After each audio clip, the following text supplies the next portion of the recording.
All right, bro. Let's go ahead and get into it. You know, I had recorded this video earlier, but I feel like I didn't articulate my points properly. It's this conversation that's going around social media as of late, and it's about who's the best and who's the most important player on those mid to late 2010s Heat.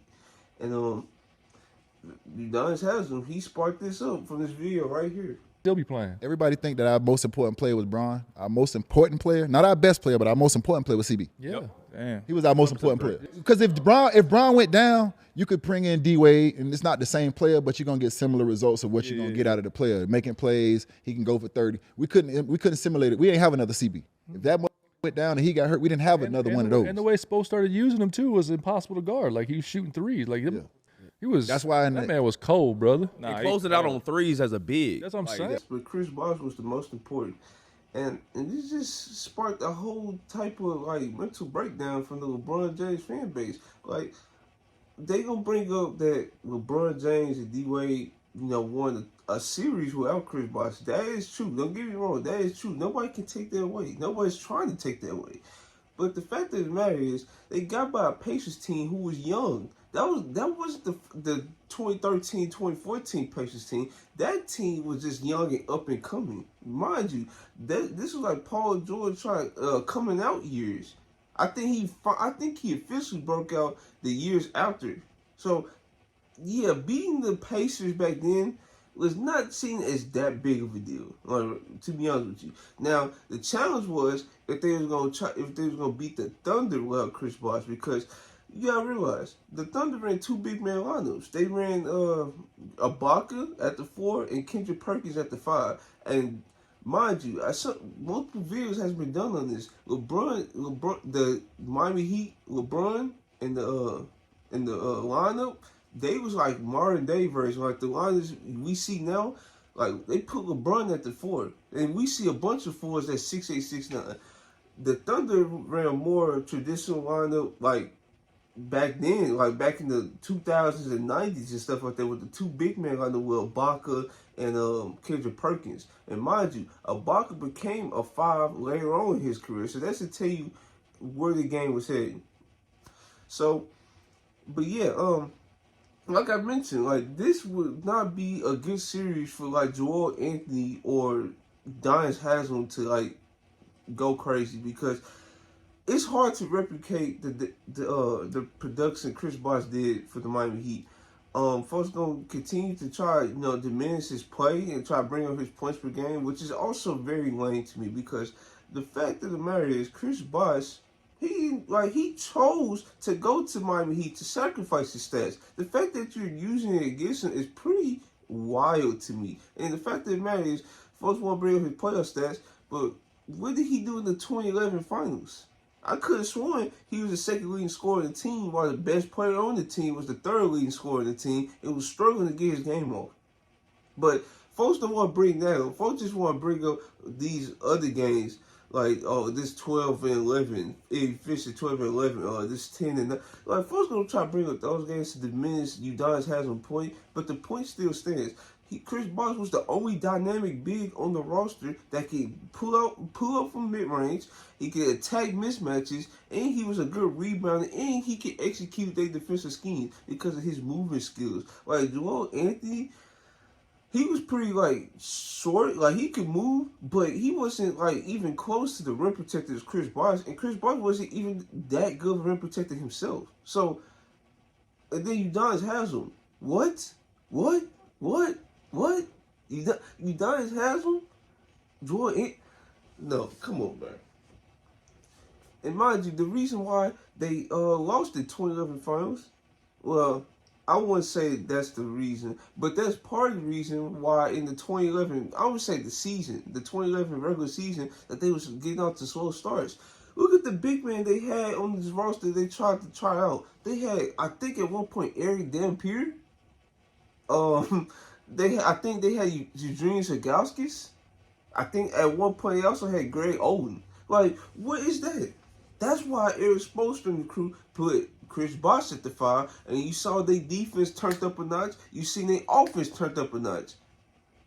So I don't know. I just don't get that point because we seen in like NBA history that the best player doesn't always equate to the most important player.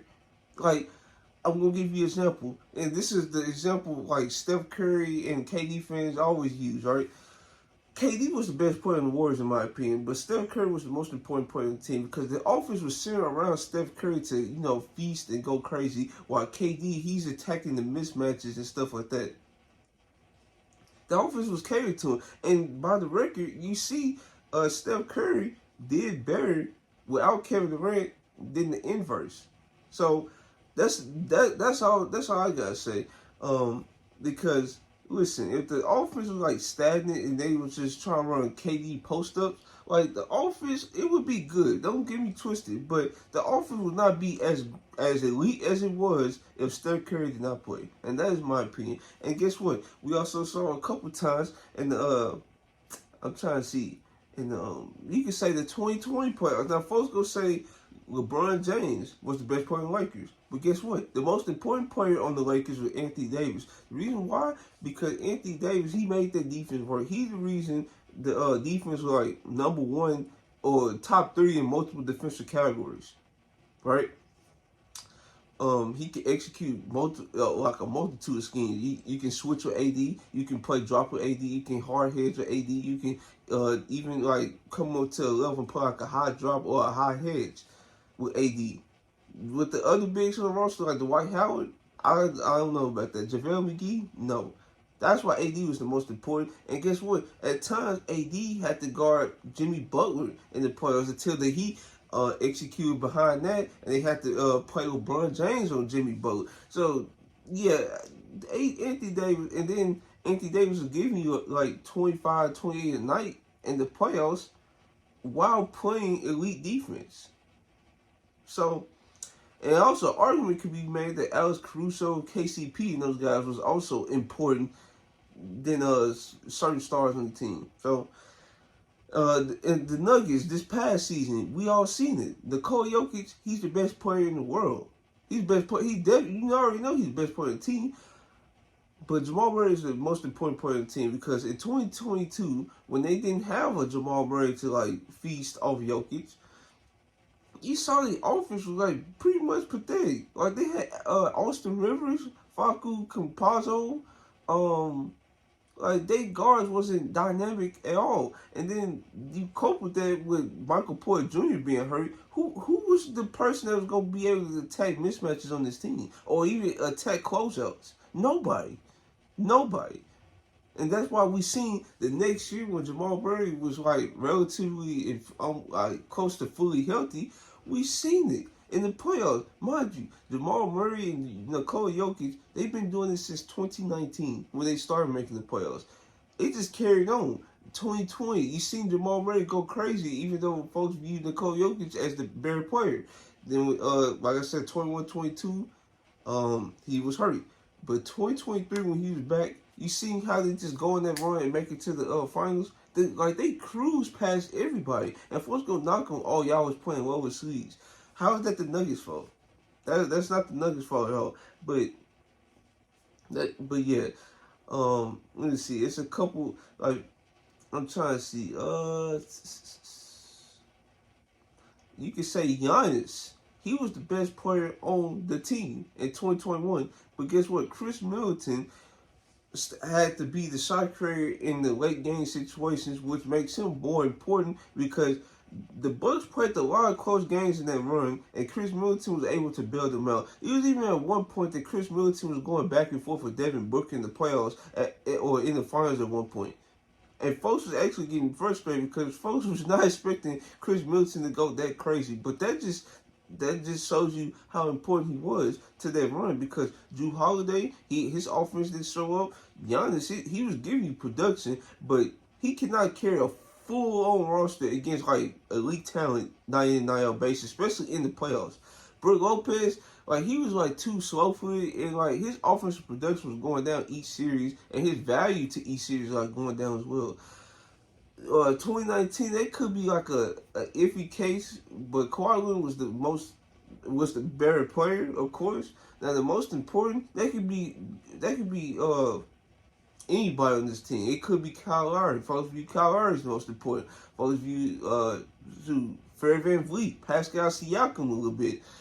It's like, what I'm trying to get at is the best player on the team is not always going to be the most important player on the team. And that is fine. There's like a few cases where the better player had to carry his team to the play. Like, for example, the 2018 Cavs. The 2018 Cavs really didn't have nobody that was like most important to the team except for LeBron. That's in the rare case. 2004 with the Pistons and stuff like that. There was like no really important point. Everybody just did their job. The 14 Spurs, they didn't really have like a better player or a most important player. Everybody played their role efficiently. Those are the rare cases where either the better player was also the most important player, or they didn't have one at all. And mind you, it could go back from even 2010 when Kobe Bryant, he was the best player, but the most important player on the team was Paul Gasol. We needed Paul Gasol to step up and win that KG matchup, which he lost in 2008. But guess what? In 2010, when they matched up again, he won that matchup. And that was the big difference in the Lakers winning the championship compared to them losing. So, yeah, this is like no disrespect to the all-time greats.